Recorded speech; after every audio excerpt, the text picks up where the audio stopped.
I think it's possible to have a profitable model in place. I mean, I'm working on a paper at the moment that I'm going to submit to the AFC to try and convince them to spend $1 million, well,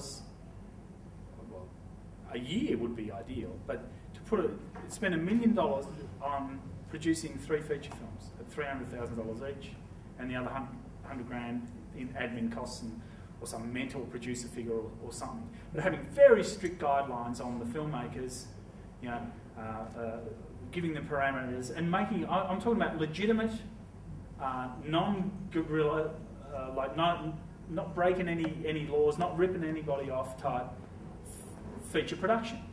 But instead of fucking 5 weeks, you've got a 10-day shoot and a maximum 6 cast, and you've just got to somehow carry together a great film based on that. That's what I'm trying to do at the moment.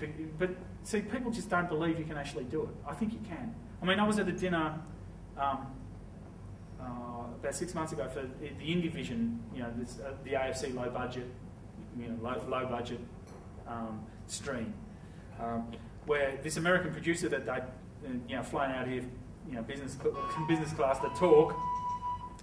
He just said in passing that I can only really raise about $850,000 now to make it like an indie US movie. It's about as much as we can raise because they actually have to raise their dough in the marketplace. They don't have any government agency to invest money in their films. And I don't know, the irony of that just seemed to sort of not even impact on anybody. But the people, like all the Indie Vision films, are at least 1.2. Most of them were $2 million projects. And that's just $1 million too much for probably for any Australian film in a commercial sense, in the sense that I'm going to make something and it's going to have the potential to be profitable. I mean, that's why 98% of Australian productions are never profitable, is ultimately because they probably cost too much to make. John, I think there are vested interests. You have the higher kind of companies and all these kind of people. If they don't get, because if you make a film for 200,000, invariably 300.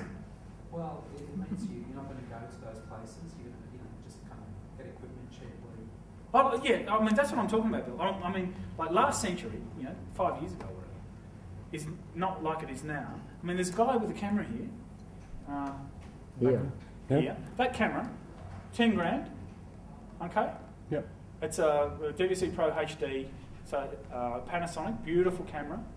The whole setup, say $10,000. Can you change lenses? Probably. Well, I don't know. Who cares? What do you want to change lenses for? But yeah, I don't know.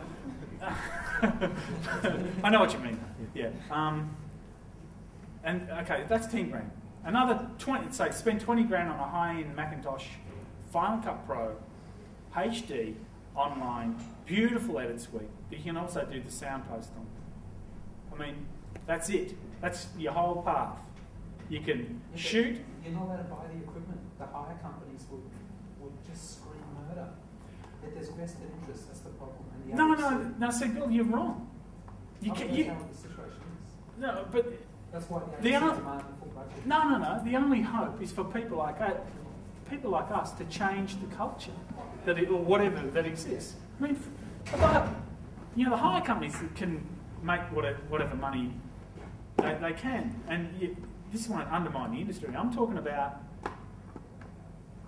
It's almost like a dogma principle, but it's not that sort of highfalutin artistic ambition type shit. It's like dogma principles based on modes of production. But there's absolutely nothing to stop anybody doing anything there. For $30,000, you can buy a complete production system to deliver incredibly high-end stuff into the world marketplace. Stuff that, like NBC would broadcast in prime time, which is about as strict as they get in the world. Like $30,000 it's a decent whack of dough, but it's fuck all, really. And that said, you can hire that shit for like even less. There's no excuse now for not making stuff. If the only thing that will stop you is your own sort of fear and inertia